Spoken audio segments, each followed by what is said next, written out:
Well, with the storm of the century apparently approaching, finally getting around to trying to make the seat pan for the first time ever on my bike. Snow's going to be around for a while, so I think I have some time, but we'll see.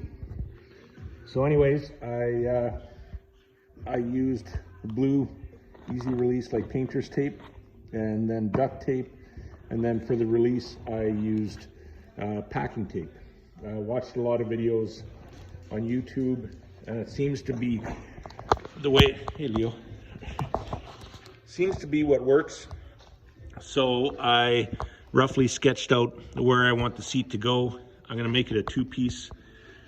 I still have to put a piece of steel here underneath so that it'll have an indent for the tab for bolting down the solo seat.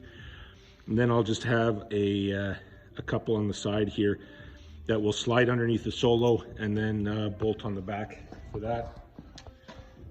I think it'll look pretty good. Then it'll just be deciding how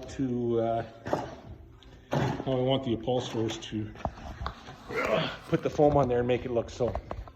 We'll see how it goes. I still gotta mask all this off so I don't get anything else dripping down. And we'll see how it goes. Wish me luck. Peace.